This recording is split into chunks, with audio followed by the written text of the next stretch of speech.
The silence in the dining room was a physical thing, a heavy blanket woven from years of unspoken resentments. It smothered the air, making each breath feel stolen. The only sounds were the ones we were forced to make.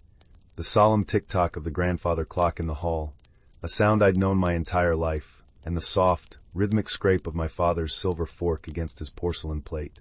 He cut his roasted chicken with a surgeon's precision, each movement deliberate and weighty. The scent of rosemary and thyme filled the room, a warm, comforting aroma that was completely at odds with the icy chill emanating from the head of the table. My mother, Catherine, sat to his right, a statue carved from anxiety. Her pearl necklace seemed to tighten around her throat with every passing second. I could smell her lavender perfume from across the polished mahogany table, a scent she wore like armor. Tonight, it smelled sharp, almost desperate. She wasn't eating. Her hands were clenched in her lap, the knuckles white. I could feel the vibrations through the floorboards as her foot tapped a frantic, silent rhythm against the Persian rug. Opposite me sat my brother, Liam, the golden child. He, at least, was pretending to enjoy his meal. He lifted a glass of deep red wine to his lips, the crystal catching the light from the chandelier overhead, scattering tiny rainbows across his face. He met my gaze over the rim of the glass, his blue eyes, so like our mother's, holding a flicker of something I couldn't quite name. It wasn't pity. It was closer to triumph. The knot in my stomach, which had been tightening all day, cinched into a painful, solid ball of ice. I pushed a single green bean around my plate with my fork, the small, metallic sound echoing in the vast, quiet space. The room was always too warm, the fireplace roaring even on a mild autumn evening, but a cold sweat was trickling down my spine, making the silk of my blouse feel clammy against my skin. Finally, my father, Richard, placed his knife and fork down on his plate with a soft clink that sounded like a gunshot. The meal was officially over. He dabbed his lips with a starched white linen napkin, his movements economical and final. "Ilara," he said. His voice was not loud, but it filled every corner of the room. It was a voice accustomed to being obeyed, a low baritone that had closed $100 million deals and silenced boardrooms. I lifted my head, my neck feeling stiff. "Yes, Dad? We need to talk." In my study. The ice in my stomach shattered, sending frigid shards through my veins. The study. Nothing good ever happened in the study. It was a room of leather-bound books that were never read and ultimatums that were always final. It smelled of old paper, lemon oil polish, and his cigars, a scent of absolute, unyielding authority. My mother let out a small, almost inaudible whimper. Liam simply took another slow, deliberate sip of his wine, his eyes still locked on me. He knew. Of course he knew. He was the architect of whatever this was. I stood up, my legs feeling unsteady, like a newborn foal's. The heavy, brocade-covered chair scraped against the hardwood floor. I followed my father's broad back out of the dining room, down the long hallway. The portraits of our ancestors watched me pass, their painted eyes seeming to hold a new layer of judgment. I could feel my mother and brother's presence behind me, following at a funereal pace. The study door closed with a heavy, definitive thud, sealing us in. The air was even thicker in here, warmer from the fire crackling in the marble hearth. My father didn't sit behind his massive mahogany desk as he usually did. Instead, he stood before the fireplace, his silhouette framed by the dancing orange flames. He looked like a dark monument to paternal disappointment. "For 26 years, he began, his voice a low rumble, "I have worked to build a name for this family. A name that means something. Integrity. Honor. Respect." He turned, and the firelight illuminated the deep lines etched around his mouth. His eyes were cold, hard stones. "And in a matter of weeks, you have set fire to all of it." My heart hammered against my ribs, a frantic bird trapped in a cage. "Dad, I don't understand what you're talking about." "Don't you?" he shot back, his voice rising, cracking like a whip. "Don't you dare play the innocent with me, Ilara. Not now." My mother sank into one of the leather wingback chairs, her hands fluttering to her face. I could hear the soft clinking of her bracelet. Liam leaned against the doorframe, arms crossed over his chest, a casual observer at my execution. "The auditors came to me this morning," my father continued, his voice dropping back to that menacing calm. "They found discrepancies. In the foundation's accounts. Significant discrepancies. The family foundation. Our charitable wing. It was my project, the one part of the family empire I had been given to run, to prove myself. I poured my soul into it. What kind of discrepancies?" I asked, my voice barely a whisper. My throat was dry, coated with dust. Don't be coy, he snarled. $375,000. Siphoned off over the last 6 months into an offshore account. An account, Elara, that has been traced directly back to you. The world tilted on its axis.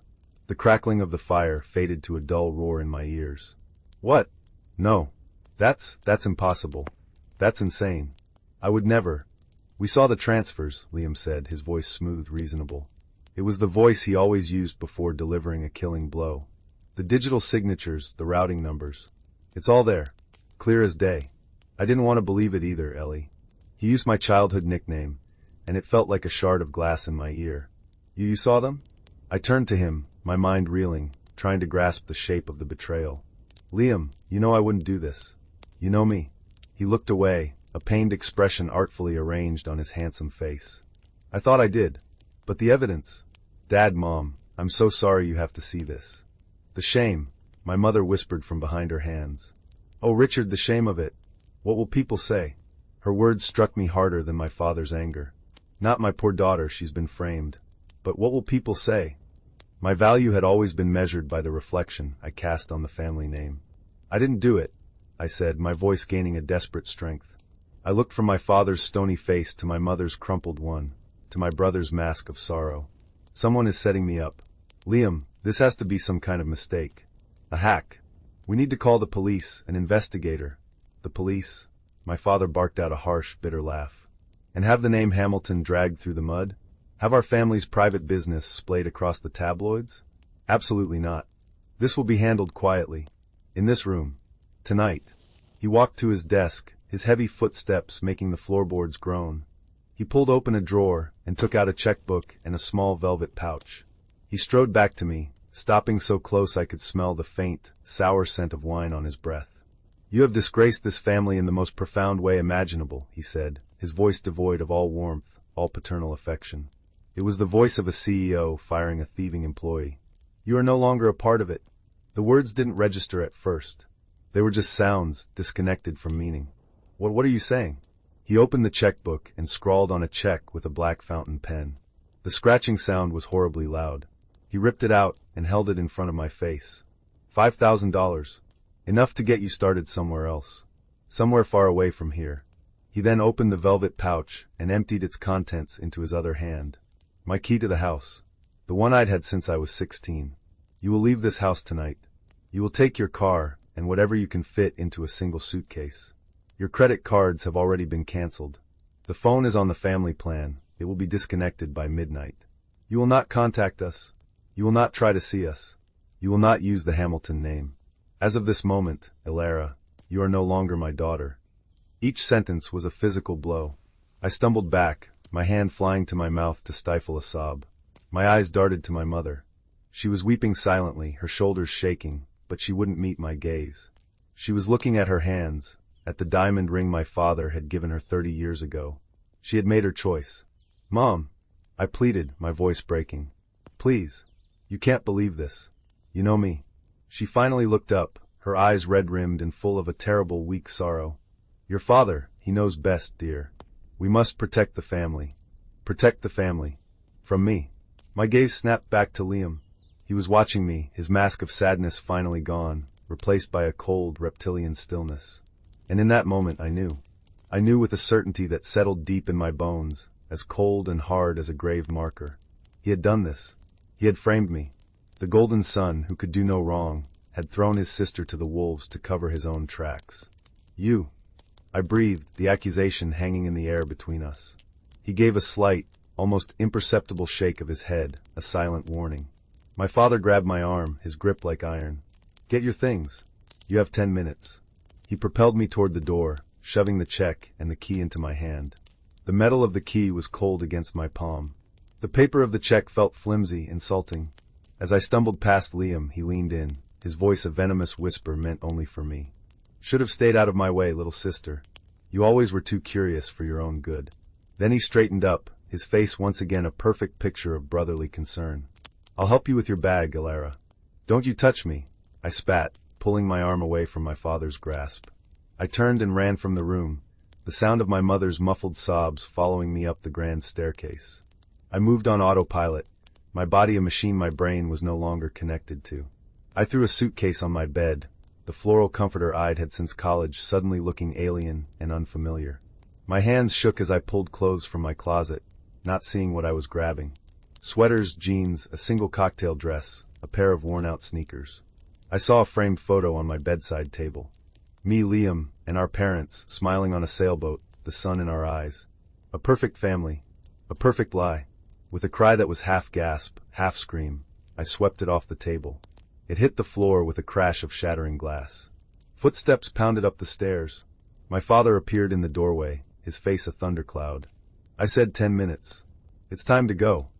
I zipped the bulging suitcase, my vision blurred by tears I refused to let fall. I wouldn't give them the satisfaction. I dragged it behind me, down the stairs, past the judgmental eyes of the portraits, past the silent, weeping form of my mother in the study doorway. Liam was gone. He couldn't even be bothered to watch the final act of my exile. My father followed me to the heavy oak front door. He opened it, and the cool night air rushed in, smelling of damp earth and impending rain. It was a shock after the stifling heat of the house. He didn't hug me. He didn't say he was sorry. He didn't say anything. He just stood there, holding the door, waiting for me to leave the only home I had ever known. I stepped across the threshold, my worn sneakers silent on the stone porch. I didn't look back. I couldn't. The weight of his stare was a physical pressure on my back. I heard the door click shut behind me, and then the heavy, final sound of the deadbolt sliding into place. A sound of absolute finality. I was alone. The streetlights cast long, distorted shadows on the manicured lawn. A light mist began to fall, cold and clinging. I stood there for a long moment, the check clutched in one hand, the handle of my suitcase in the other, and I finally let the tears come. They were hot on my cold cheeks, silent tears of rage, of grief, of a betrayal so deep it felt like it had hollowed out my soul. My family was gone. My life was gone, and I had no idea what to do next. The first few nights were a blur of cheap motels and the constant, gnawing feeling of being utterly adrift. The $5,000 my father had given me felt like both an insult and a lifeline. I used a few hundred to buy a prepaid burner phone, a flimsy piece of plastic that felt foreign in my hand after years of sleek, expensive models. The car, a graduation gift from my parents, felt like the last piece of my old life, but driving it was a constant, painful reminder of everything I had lost. The smell of the leather seats, the familiar hum of the engine, it all belonged to a girl who no longer existed. I drove for 2 days without a destination, the landscape of suburban mansions and country clubs slowly melting away into strip malls and highways. I ended up in a city 3 states away, a place where the name Hamilton meant nothing, where I was just another anonymous face in the crowd. The anonymity was both terrifying and liberating. I found a small, grim apartment on the 4th floor of a walk-up building that smelled of boiled cabbage and damp concrete. The rent was low enough that I could afford a few months if I was careful.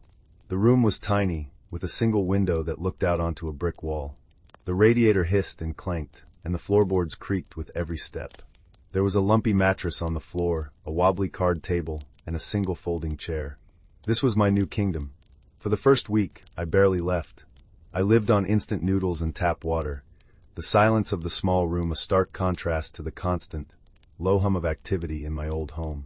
The grief was a physical weight, pressing down on my chest, making it hard to breathe. I would wake up in the dark, my heart pounding, disoriented, thinking I was in my soft, canopied bed at home, only to have the harsh reality crash down on me. The betrayal, sharp and fresh, would cut me all over again. I saw my brother's smug face, my father's cold fury, my mother's weak, averted eyes. I saw it over and over, a looped horror film playing in my mind. But beneath the grief, a tiny, hard ember of anger began to glow. Liam had done this to me. He had stolen my life, my family, my name. And he was getting away with it. That thought, more than anything, forced me out of the lumpy bed and into the world. I couldn't let him win. I didn't know how, but I had to fight back. My first step was survival. I sold my car, watching the balding, middle-aged man count out stacks of cash, for it felt like severing the final tie to my past. The money was a relief, a buffer, but the loss of freedom, of that last symbol of my old life, was a fresh wound. With the money from the car and my father's severance check, I had a small cushion. Enough to survive, but not enough to live. I needed a job. My resume, filled with my work at the Hamilton Foundation and a degree from an elite university, was now useless. I couldn't use my own name, and I couldn't provide references. So I started at the bottom. I washed dishes in the back of a greasy spoon diner, the hot, steamy air thick with the smell of fried onions and old coffee. My hands were constantly red and raw from the scalding water and harsh soap. The clatter of plates and the gruff shouts of the cook were a constant assault on my senses. I moved from there to a job stocking shelves at a 24-hour grocery store on the night shift. The work was mind-numbing, but the solitude of the empty aisles in the middle of the night gave me time to think. The fluorescent lights hummed, the refrigeration units whirred, and I would methodically place cans of soup and boxes of cereal onto the shelves, my mind a million miles away, replaying every conversation, every interaction with Liam over the past year, searching for clues I had missed. It was during one of those long, silent nights, surrounded by the smell of cardboard and floor wax, that I remembered Maya. Maya was my college roommate, a fiercely brilliant computer science major who had turned her back on a lucrative corporate career to become an independent cybersecurity consultant. We'd lost touch, but I still had her personal email address memorized. She was the only person I could think of who wouldn't be connected to my family, who was smart enough to understand the technical side of what had happened, and who might actually believe me. It took me 3 days to work up the courage to email her from a new, anonymous account I created at the public library. The library was my sanctuary, a warm, quiet place that smelled of aging paper and dust. I sat at a clunky desktop computer, the keys sticky beneath my fingers, and I typed out the whole sordid story. I explained the foundation, the missing money, the offshore account, and Liam's betrayal. I told her I was broke, alone, and using a fake name. I didn't ask for help, not directly. I just told her. I hit send with a trembling finger, my heart pounding, half expecting no reply, half fearing one. The reply came less than an hour later. It was short and to the point. Give me a number. I'll call you on a secure line in 5. I sent her the number from my cheap burner phone. A few minutes later, it buzzed against the cold library table. I snatched it up and hurried outside into the crisp autumn air. Ellie? Is that really you? Maya's voice was exactly as I remembered it, warm, sharp, and with no room for nonsense. Tears sprang to my eyes just hearing a familiar, friendly voice. It's me, Maya. Oh, honey, she said, and all the sharpness was gone, replaced by a deep well of sympathy. What have they done to you? I read your email. That brother of yours. I never liked him. He always had the eyes of a shark. Hearing someone else validate my feelings, someone who wasn't blinded by family loyalty, was like a dam breaking inside me. I started to cry ugly, gasping sobs, right there on the steps of the public library. I told her everything again, the words tumbling out in a rush, pouring out all the fear and anger and loneliness I had been holding inside for weeks. She listened patiently, not interrupting. When I was finished, there was a brief silence on the other end of the line. I could hear the faint sound of her typing. Okay, she said, her voice all business again. Here's what we're going to do. First, you're going to stop working in that grocery store. I'm wiring you some money. Don't argue. It's a loan. You can pay me back when you get your life back. Second, I need information. Anything and everything you can remember about the Foundation's financial software. The name of the program, the security protocols, who had administrator access. Anything. Liam and I were the only administrators, I said, my mind already racing. It's a custom-built platform. Dad insisted on it. It's called the Hamilton Legacy System. It's a closed network, supposedly unhackable. Maya snorted. Nothing is unhackable. He just paid a lot of money to be told it was. Okay, this is a start. But Ellie, you need to understand what you're asking. If I do this, if I go digging in your family's private servers, I'm breaking about a dozen federal laws. And if we find what you think we're going to find, what are you going to do with it? The question hung in the air between us. What would I do? Go to the police and destroy my family's reputation forever? Confront my father and prove him wrong? I didn't have an answer. I just want the truth, I whispered, the words feeling inadequate. I need to prove I'm not a thief. I need to clear my name, even if it's just for me. Okay, Maya said softly. For you then. I'll start digging. It's going to be like finding a specific grain of sand in the dark, so be patient. In the meantime, you lay low. Don't use your real name. Don't use credit cards. Stay a ghost. I'll be in touch. The line went dead. I stood there, the cold phone pressed to my ear, a flicker of hope igniting in the cold, empty space where my heart used to be. For the first time since that horrible night, I wasn't completely alone. I had an ally, and the fight for my life had just begun. Weeks turned into a month, then two. The initial burst of hope I'd felt after talking to Maya settled into a low, simmering anxiety. I moved out of the depressing cabbage-scented apartment and into a slightly less grim basement suite, using the money Maya had insisted on sending. The place was perpetually damp and smelled of earth and mildew, but it was private.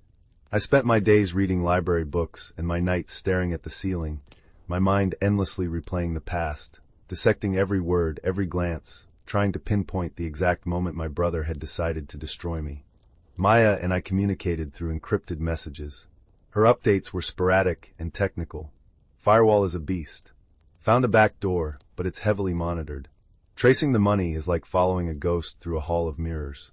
Your brother is either very smart or very lucky. Each message was a tiny breadcrumb leading me through a dark forest, but the path was long and the destination was still out of sight. My life shrunk to the four walls of my small apartment and my weekly trips to the library and grocery store. I became a creature of habit and shadow. I learned the rhythm of the old building. The sound of the upstairs neighbors' heavy footsteps pacing at 3 in the morning, the faint sound of a television through the wall, the rumble of the furnace kicking on. These small, mundane sounds were the new soundtrack of my life. The loneliness was a constant companion, a dull ache that never truly went away.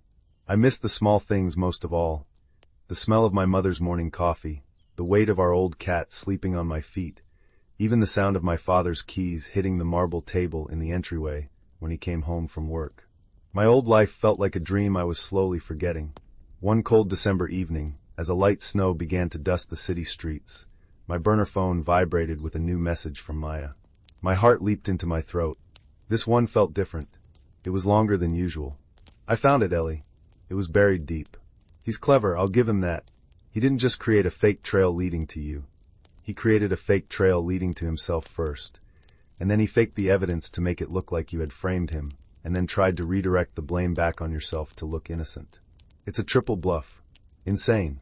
He used a series of ghost accounts and shell corporations, but he got sloppy with one of them. He used a password protocol that was a variation of one he used in college for our gaming server. Remember Golden Boy 22?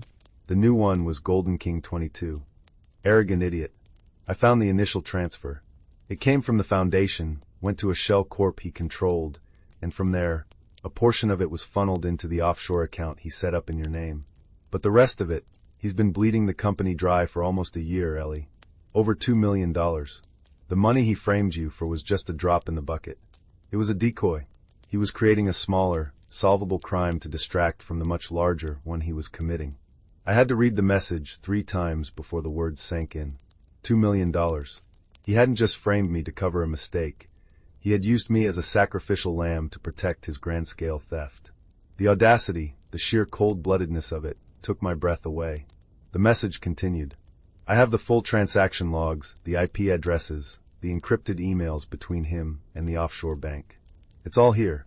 A complete digital confession. The question is, what now? This is enough to send him to prison for a very long time. It will also destroy your family's company and their reputation. There is no quiet way to handle this, Ellie. Once this genie is out of the bottle, you can't put it back in. You need to decide what you want to do with this bomb. I sat on the edge of my lumpy bed, the phone glowing in my dark apartment, the weight of Maya's words pressing down on me. I had the truth. It was right here in my hand. But she was right. It was a bomb, and I was the one holding the detonator. For days, I was paralyzed.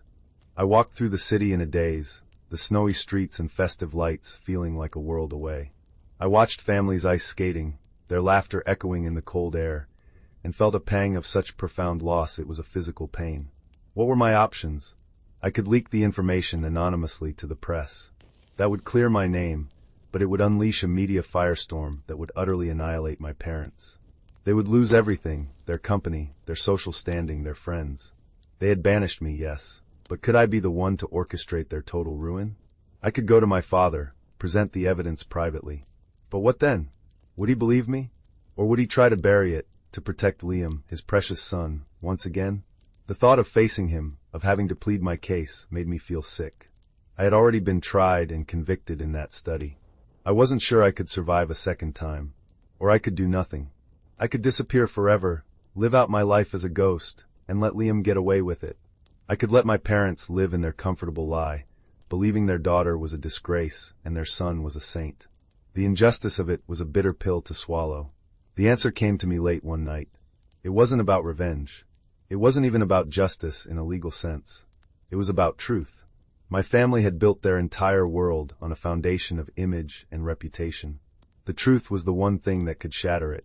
They needed to see the real foundation, the rotten, crumbling structure they had built. And they needed to hear it from me. Not from a lawyer, not from a newspaper headline, but from the daughter they had thrown away. I messaged Maya. When is the Hamilton Foundation's annual charity gala? Her reply was swift. Next Saturday, the biggest society event of the year. Why? I need a ticket, I wrote. An address. And I need you to load all of that evidence onto a tablet for me. There was a pause, and then her reply came. Ellie, are you sure? Walking into that place will be like walking into a lion's den. The lions don't scare me anymore. I typed, my fingers steady. I'm not going there for them. I'm going for me. I needed to face them. Not in the suffocating privacy of my father's study, but in the open, in the glittering center of the world they cared about most. I would give them a choice, acknowledge the truth in front of everyone, or be exposed. The power, for the first time in my life, would be in my hands. The thought was terrifying, but it was also the first time in months that I had felt the faintest glimmer of my old self returning. The girl who had been banished was gone. A new woman was about to walk back into their lives. And this time, she was bringing the truth with her. The week leading up to the gala was a whirlwind of preparation that felt surreal. Maya, true to her word, was my virtual quartermaster. A package arrived at a post office box I'd set up. Inside was a simple, elegant, dark blue silk dress. It was understated but expensive, designed to blend in and yet command respect. There was also a prepaid credit card with a high limit, a pair of shoes, and a small, sleek tablet. Maya had also managed to secure an invitation for me under a plausible alias, an associate of one of the corporate sponsors. It was all a fantasy, a fairy tale in reverse. I wasn't a princess going to the ball. I was a ghost returning to haunt the living. The night of the gala, I stood in front of the cracked mirror in my basement apartment, a stranger staring back at me. The woman in the reflection was thinner, her face sharper, her eyes holding a weary caution that hadn't been there before. But there was a new steel in her spine. I spent an hour on my hair and makeup, not to look beautiful, but to create a mask, a polished armor for the battle ahead. The taxi ride to the Grand Imperial Hotel felt like a journey to another planet. The city, which had been my anonymous refuge, was now transformed into the glittering backdrop of my former life. As we pulled up, I saw the familiar scene. The flashing cameras of the paparazzi, the line of Blacktown cars, the men in tuxedos and women in glittering gowns stepping onto a red carpet. The air was cold, but it vibrated with a palpable energy of wealth and power. My hands, clutching a small evening bag with the tablet tucked inside, were slick with sweat. For a moment, I was paralyzed by a tidal wave of fear. I was an imposter. They would see me and know immediately that I didn't belong. The doorman would stop me, my father's security would escort me out, and I would be humiliated. Then I thought of Liam's smug, triumphant face. I thought of the damp smell of my apartment, the sting of dish soap on my raw hands, the crushing loneliness of the past few months. My fear hardened into resolve. I paid the driver, took a deep breath that smelled of cold air and expensive perfume, and I stepped out of the car. I walked past the main entrance, following Maya's instructions to use a side entrance for corporate guests. My name was on the list. The woman at the check-in desk barely glanced at me as she handed me my table card. I was in. I slipped through the throng of people in the marble lobby, my heart a frantic drum against my ribs. The ballroom was even more opulent than I remembered. The ceiling soared 3 stories high, dripping with crystal chandeliers that cast a warm, golden light over the hundreds of guests. The air was thick with the scent of lilies and expensive champagne, and the sound was a symphony of clinking glasses, polite laughter, and the soft music of a string quartet. It was a world of effortless grace and beauty, and it was all built on a bedrock of lies. I found a spot in a shadowed alcove near the back of the room, my back against a cool marble pillar. From here, I could see the whole room. I scanned the crowd, my eyes searching for them. And then I saw them. They were holding court near the stage, the gravitational center of the room. My father, Richard, looked regal and imposing in his tuxedo. My mother, Catherine, was radiant in a silver gown, a practiced socialite smile gracing her lips as she laughed at something a portly man in a bow tie said. And then I saw Liam. He stood beside my father, the perfect heir apparent. He was shaking hands, laughing, his charm on full display. He looked happy, carefree, and successful. He looked like a man who had gotten away with everything. A cold, pure rage, unlike anything I had ever felt, washed over me. It burned away the last of my fear, leaving behind a crystalline, unshakable purpose. I waited. I let them bask in the glow of their perfect lives for a little while longer. I watched as my father took the stage to give the opening remarks. His voice boomed through the ballroom, thanking the generous donors, speaking of integrity, of community, of the Hamilton family's commitment to charity. The hypocrisy was so profound it was almost breathtaking. The crowd applauded enthusiastically. This was the moment. I took the tablet from my bag, its screen a dark, silent mirror. I began to walk, moving from the shadows into the light. I navigated the maze of tables, my borrowed heels silent on the plush carpet. People turned to look as I passed, their faces a mixture of curiosity and vague recognition. A few people who knew me from my old life did a double take, their smiles faltering, confusion in their eyes. I ignored them. My focus was a laser beam, pointed directly at the head table, where my family was now reseating themselves after my father's speech. I reached their table, just as a waiter was pouring my mother more champagne. I stopped behind Liam's chair. "Hello, Liam," I said. My voice was quiet, but it cut through the surrounding chatter like a razor. He froze, the wine glass halfway to his lips. He turned his head slowly, his charming smile dissolving as he saw me. His face went pale, a stark, sickly white against his black tuxedo. "Elara, what are you doing here?" My father's head snapped up. His eyes, when they met mine, were filled with pure, undiluted fury. "You are not welcome here." "Security," he hissed, starting to rise from his chair. My mother made a small, choked sound, her hand flying to the pearls at her throat. "Elara, no. Please, don't make a scene." "I'm not the one who made a scene, Mother," I said, my voice steady and cold. "I'm the one who took the fall for it." I placed the tablet on the table in front of Liam, the screen facing him.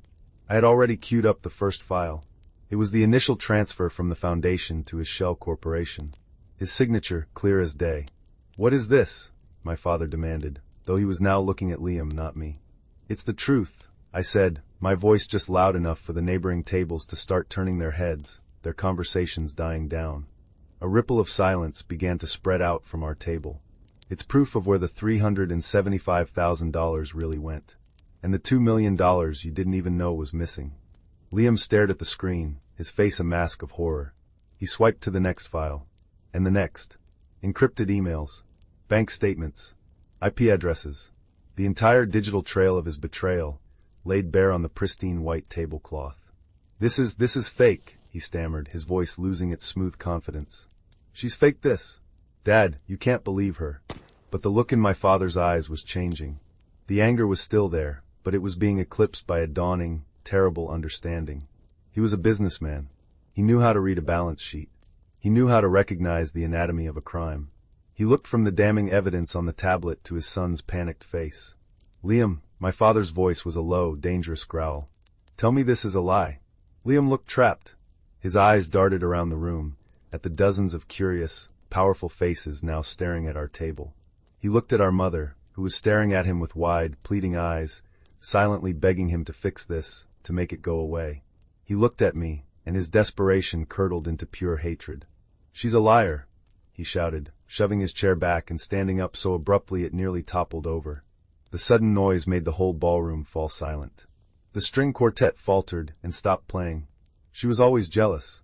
She couldn't stand that I was the one taking over the company. She did this to ruin me, to ruin all of us. He lunged for the tablet, but I was faster. I snatched it up.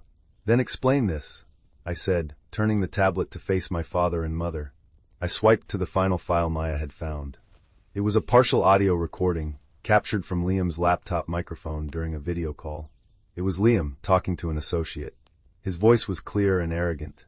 "Don't worry about my sister," his recorded voice echoed in the silent room. "She's the perfect scapegoat.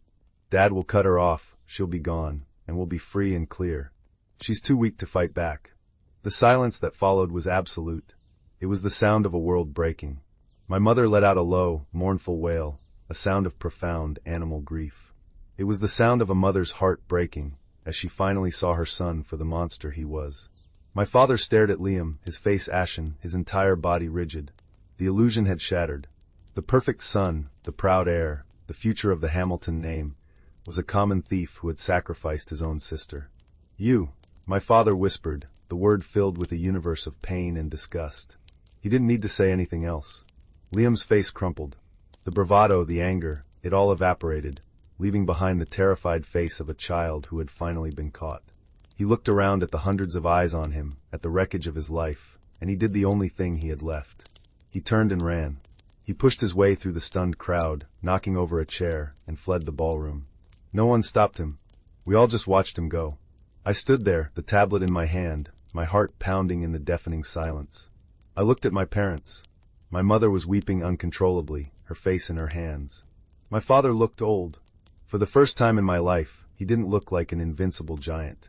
He looked like a broken old man, his life's work, his precious legacy, in ruins around him. His eyes met mine. They were filled with a terrible mix of emotions, shame, regret, and a deep, bottomless sorrow. "Elara," he began, his voice raspy, broken. But I didn't want to hear it. Not an apology.